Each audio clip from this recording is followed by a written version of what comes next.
Pode parecer muito bonitinha essa coisa de patriotismo, mas será que não é uma conversa para boi dormir? Conheça a história dos falsos voluntários que lutaram na sangrenta Guerra do Paraguai.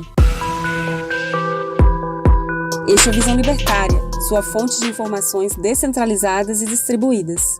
Alguns já devem ter ouvido falar nos Voluntários da Pátria, seja em museus, aulas de história ou mesmo pelas ruas homônimas no Rio de Janeiro e em São Paulo. Mas, para quem não conhece, aí vai um breve resumo. São conhecidos como Corpos de Voluntários da Pátria algumas unidades militares que atuaram na Guerra do Paraguai, ocorrida entre 1864 e 1870, e que tinha como objetivo reforçar as escassas tropas brasileiras que estavam envolvidas na guerra. O exército paraguaio, ordenado pelo ditador Francisco Solano Lopes, começou invadindo o Mato Grosso, e suas tropas eram muito mais numerosas, o que causou pesadas baixas do lado brasileiro. Para atrair pessoas, eram oferecidos benefícios em dinheiro, terras e benefícios para as famílias em caso de morte, e até liberdade para os escravos. Mas, mesmo isso, não foi capaz de recrutar gente o suficiente para a demanda que crescia conforme mais territórios eram invadidos e mais intensa ficava a guerra. Com isso, o governo passou a obrigar o alistamento de voluntários. Parece contraditório, não é verdade?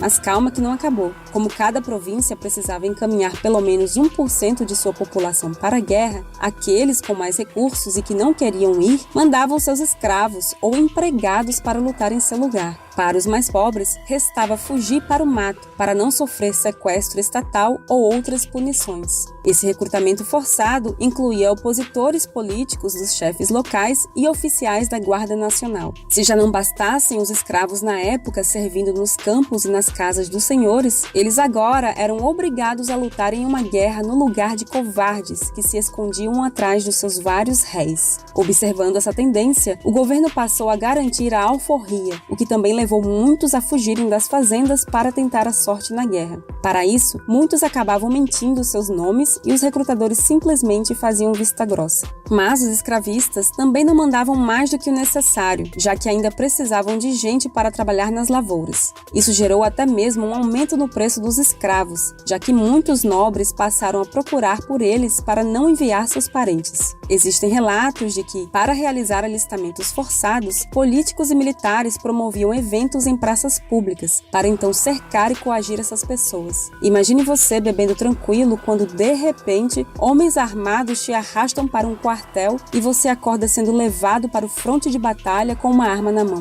As consequências econômicas foram diversas, o que incluiu a queda na produção agrícola, que pôde ser percebida pela diminuição da arrecadação de impostos. Isso se deu pela fuga da maior parte dos pequenos produtores, que não queriam ir para a guerra e não tinham como comprar sua liberdade. Mas, se aproveitando disso, donos de terras, em especial alguns políticos, permitiam que as pessoas trabalhassem gratuitamente para eles em troca do voluntariado. No Brasil, os veteranos de guerra retornavam para um país que, embora vencedor, estava destruído. Muitos ainda precisavam cobrar pelas gratificações tão prometidas ou mesmo pelo soldo que deveria receber pelo tempo de trabalho. Muitos, sem instrução, acabavam por ainda perder parte desse valor para os advogados, que entrariam com um pedido de pagamento na justiça. O resto acabava se perdendo com a inflação galopante. Diante desses problemas, muitos acabavam por tentar seguir carreira no exército, que estava se fortalecendo após a guerra. Participaram também de revoltas nos anos seguintes, que gerou pequenos atritos, principalmente por conta da elevação de alguns à classe média da época, algo antes quase impossível para um grupo da sociedade. Outros vários acabaram indo parar em asilos, hospícios e prisões, por não conseguirem se encaixar novamente na sociedade. Alguns porque foram tirados violentamente dela e não sabiam como se encaixar novamente, não tinham instrução suficiente ou estavam mutilados ou traumatizados. Esses acabaram por gerar uma pequena classe social marginalizada, concentrada nos grandes centros.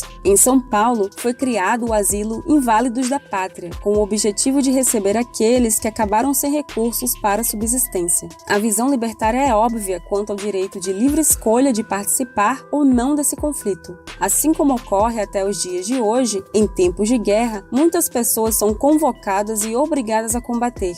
Assim como hoje, muitos se alistam porque gostam ou simplesmente porque buscam um ofício, mas isso nunca pode ocorrer de forma obrigatória. As empresas de segurança privada e mesmo os exércitos privados, que são proibidos aqui no Brasil, são um ótimo exemplo de eficiência, principalmente por não manter um contingente inerte. Além disso, remuneram melhor e mantêm uma liberdade de escolha. O indivíduo opta por trabalhar naquela que achar melhor, e o cliente também só vai pagar pelos serviços que achar necessário. Nada de ficar pagando impostos para custear salários para quem fica só dentro de quartel ou em guerras inúteis. Vê-se também o belo trabalho dos políticos parasitas que envolvem o país nas guerras, mas nem eles e nem pessoas de sua família vão combater.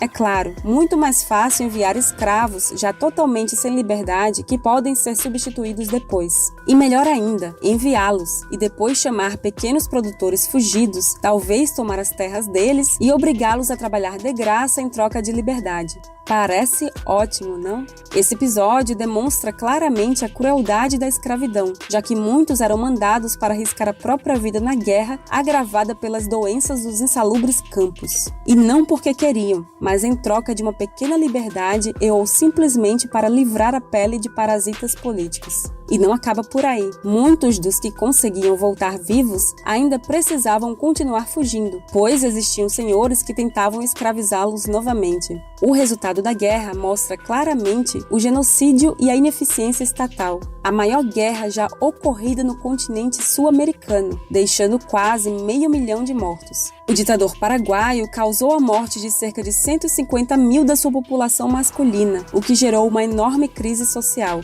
Isso sem contar com os milhares de civis mortos, terras produtivas que foram arrasadas e os impactos econômicos nos países participantes. Obrigado por sua audiência. Este artigo foi sugerido e escrito por R2L2, revisado por John Rothbard e narrado por Baby Yoda. Se você gosta do nosso conteúdo, inscreva-se no canal e clique no ícone de campainha para não perder os próximos vídeos. Se você quiser contribuir com o canal e sugerir uma pauta, vá ao nosso site visãolibertaria.com. Até a próxima!